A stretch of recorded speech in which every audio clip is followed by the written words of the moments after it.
Hello everyone! Welcome sa ating channel, The IT Guide with Kats. Ako si Teacher Kats. Today, ituturo ko sa inyo kung paano gumawa ng professional template sa Microsoft Word na pwedeng magamit paulit-ulit.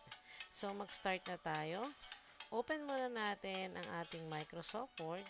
Punta lang tayo sa Start button. Hanapin natin ang Microsoft Word. Alright. So, nabuksan na natin. And then, para gumawa ng bagong template, i-click lang natin yung File, New.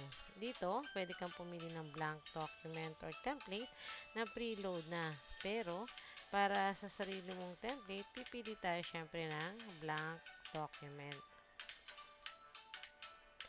Ngayon, isa-set natin yung layout. So, punta lang tayo sa Layout tab. And i-adjust natin yung margins sa normal. Orientation sa portrait. Yung size, gawin nating letter.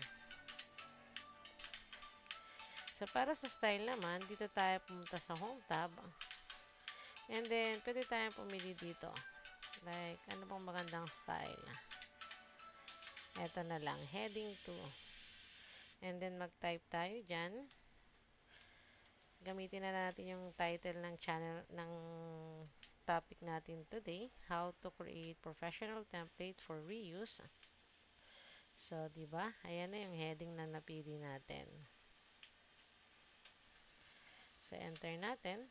So, nasa normal na tayo ulit. Dito, pwede nating baguhin yung font size, yung font mismo, yung kulang, at saka yung spacing na style. Now, para naman maging reusable ang ating template, maglalagay tayo ng placeholder content. Sa Word, pwede kang gumamit ng content controls. Ito yung nasa tab ng developer. So, makikita nyo dyan, wala tayong developer tab. I-enable muna natin to. Punta tayo sa file, and then baba kayo sa options, and then customize ribbons, and then i-put lang yung check mark para sa developer. And then click on OK. So, yan. Nakita nyo, nandyan na yung developer tab. So, ano bang ginagawa natin para sa placeholder content?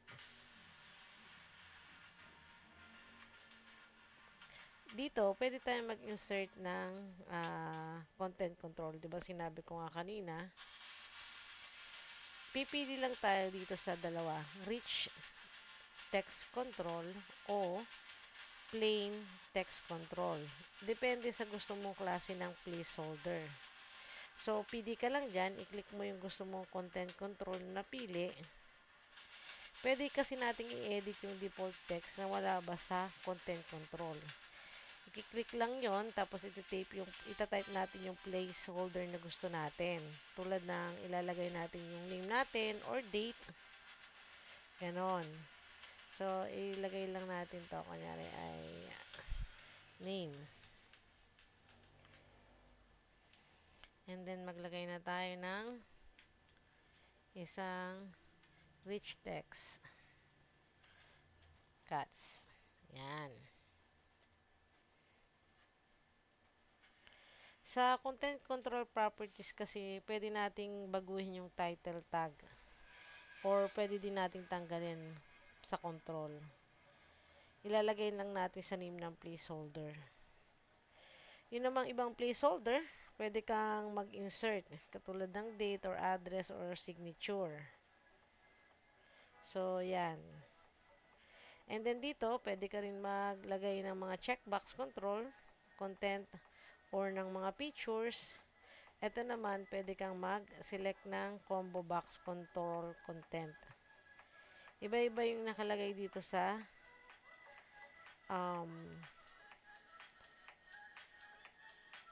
content controls. So, since tapos na tayo dito sa developer, punta naman tayo sa header and footer. Iko-customize din natin to. So, punta tayo dito sa insert. And then, dito natin pwedeng i-edit yung mga header and footer ng ating ginagawa. Kunyari, maglagay tayo ng logo. Punta tayo sa ating YouTube channel. Anong logo? Yan. Lagyan natin itong logo natin. Tapos ilagay natin sa likod. Behind text. Yan. May logo na tayo. Tapos ito, ilagay natin sa gitna para maganda. O, diba? Tapos ito, ibaba natin ng konti. Palakayan pala natin to para kitang-kita naman. Ayan. So, yan. May logo na tayo.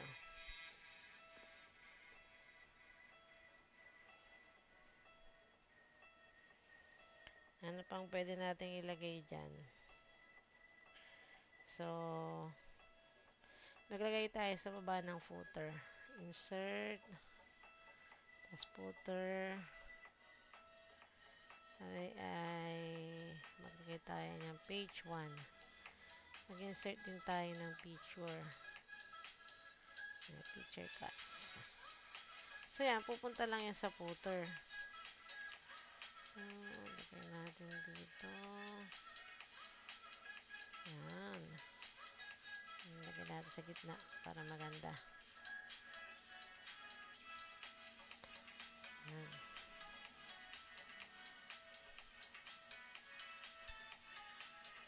Lagay natin itong page 1. Yan, picture cuts na lang gawin nating footer. So, yan. Meron na tayong isang page na dinesign. Kapag, mag-ano din tayo pala. Maglagay din tayo ng cover page. So, insert tayo. Then, pili lang tayo dito. Ito na lang. Yung. So, lagay natin is MS Word.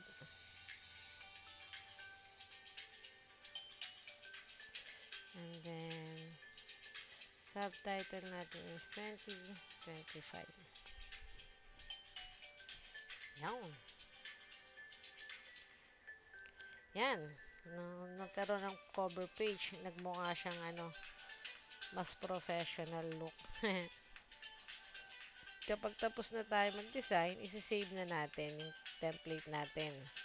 So, punta lang tayo sa file and then save as yung pipiliin natin. Hanap tayo ng lugar sa computer kung saan natin unang agad makikita yung ating template. So, ako ilalagay ko siya sa desktop. Tapos lagyan natin na pangalan ay template. Para lagi natin itong magagamit, ang ilalagay mo dito sa save as type is Word template. Nasaan yung Word template? Yun. And then, save lang natin dito. Just make sure sa isang folder na madali mong ma-access mo isi-save yan. So, paano ba natin magagamit yung template na ginawa natin na ang pangalan ay templates? So, i-close lang natin to. And then, mag-open ulit tayo ng Microsoft Word. So, yan. Nakikita nyo na. Nandiyan na ulit tayo sa file new. Dito, makikita nyo dyan sa taas ay merong featured at personal. I-click nyo lang tong ginawa natin yung personal. And then, makikita nyo na yung template na ginawa natin kanina, which is yung templates. So, i-open natin.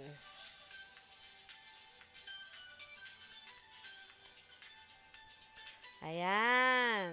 Kita nyo na. So, nag-open na yung ginawa nating template. So, may sarili ka ng professional and reusable template sa Microsoft Word. Makakatipid ka na sa oras at consistent yung quality ng documents mo kasi meron ka ng format. May questions pa ba kayo?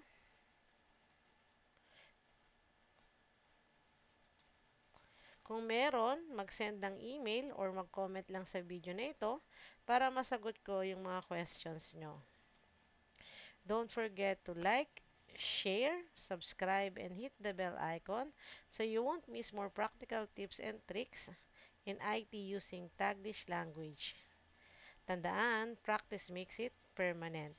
Salamat sa panonood at happy templating!